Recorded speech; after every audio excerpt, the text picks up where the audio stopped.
So, yan mga idol, no? Subukan natin pandarin.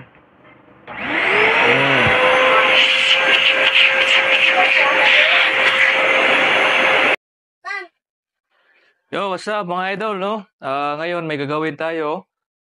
Mag-unbox ako ng vacuum cleaner, no?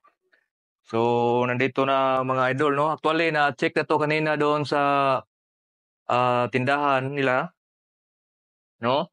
So, ang brand ito mga idol is Inco, no? Ito mga idol.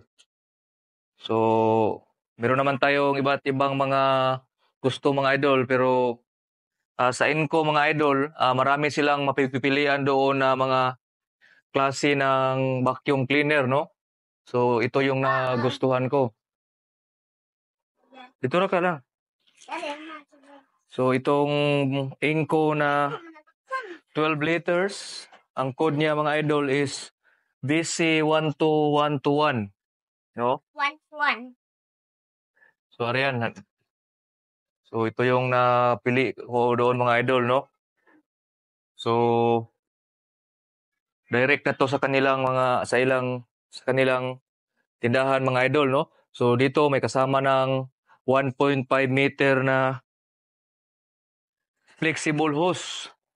Tsaka meron na ding anong tawag dito? Wet and dry plastic floor na attachment mga idol, no?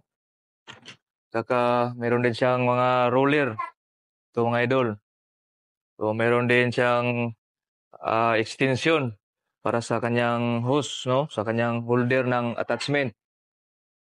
Ayan. Tsaka meron ding manual, no? Mga idol, no? Dito na tayo sa kanyang vacuum.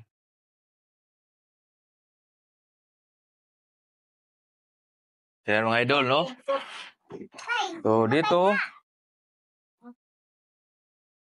ito mga idol, ito ang pinili ko. Meron kasi meron silang aluminum, yung parang stainless yung body niya. Pero ito ang pinili ko mga idol, no? Dahil ito ay 1,200 watts. At saka nagustuhan ko dito mga idol is ang made niya mga idol is plastic, pero yung plastic na good quality, no mga idol. Saka itong switch niya is hindi madaling napapasok ng mga dumi, no? Yung mga dust. So, simple lang sa mga idol. Yung mga unlock feature niya is, ganyan lang, hatakin mo lang. Ayan. So, ang nakagustuhan ko dito mga idol is yung handle din niya. Ayan. Handle niya. At saka itong HEPA filter niya mga idol, no? Gustuhan ko doon is meron din silang spare doon na nabibili mo na HEPA filter, no? Kasi pag bibili kayo ng mga vacuum mga idol, dapat meron talaga yung spare, no? Wag yung hindi mahirapan pa kayong maghanap, no? Ayan. So, mas maganda idol kung meron talagang nabibili na spare. Ariyan, dito na mo lang. So, meron na rin siyang kasamang gulong, no? Meron na rin siyang kasamang brush, no, mga idol, no? So, yung pang suction, attachment.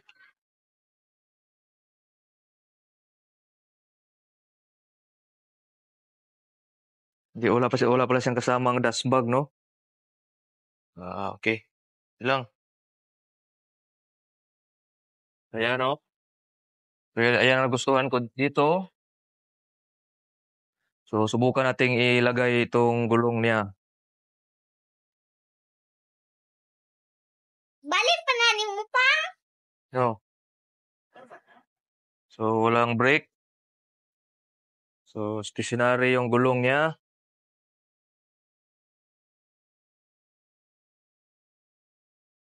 Oops. Pang, sipon. Ayan, mga idol, no? Nakabit na natin yung kaniyang gulong. So, maganda, no? Cute. Cute siya, parang si Mrs. Cute. Sing. Parang So, pang. yan, ito yung mga kasama niya na mga accessories. Kuya. So, meron siyang dalawang function mga idol, no? Vacuum at saka blower. So, bukan natin ngayong paanda rin mga idol.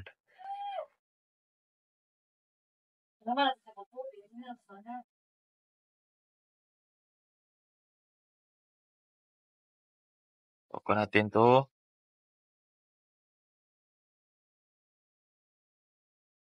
So, ayan mga idol, no? Meron siyang hindi nating lagyan ng extension. Yan. Ano kaya to? Ano to? Extension din to? Maraming extension, ha? So, pwede nating malagay ito panghuli, no? So, ayan, oh. Taas. Para saan to, me?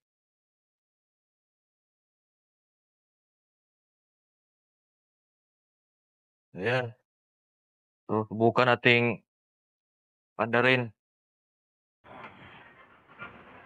So, ayan mga idol, no? Subukan nating pandarin.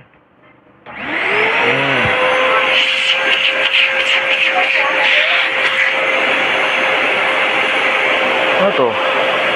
Ito yung blower niya mga idol, no? Blower at saka vacuum.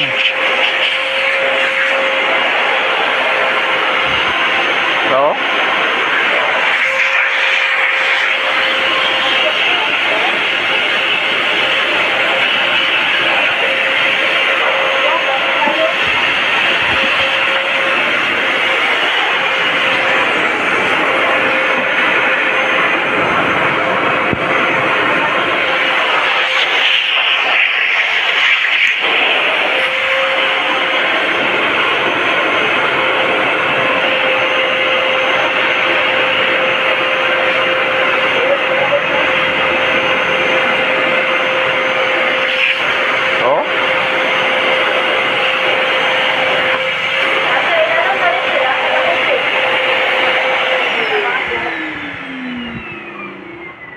Ayan, no?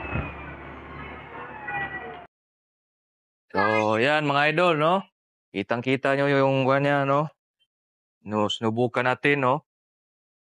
So, ito yung kagandahan niya mga idol, no? So, ito ay 12 liters, no? Pwede itong wet and dry, no? Wet and dry vacuum. Ang code niya is BC12121. So, ang presyo nito mga idol, nabili ko lang to na mga 2,000 plus, no? Dito sa Inco Dipolog. So, pwede rin itong lagyan ng dust collector mga idol, yung bag. So, yun mga idol, no? Hope makatulong sa inyo, no? Sa review na to. May idea kayo pag bibili kayo ng vacuum na Inco. So, ang masasabi ko dito mga idol, ang build niya is good, no? Good quality. Sulit na sulit ito mga idol, no? Para sa home use at ito ay gagamitin ko rin sa mga project ko mga idol, no? Para sa lalo na sa mga repair mga idol, no? Renovation. Gamit na gamit to mga idol. Kaya mga idol, no? Maraming salamat.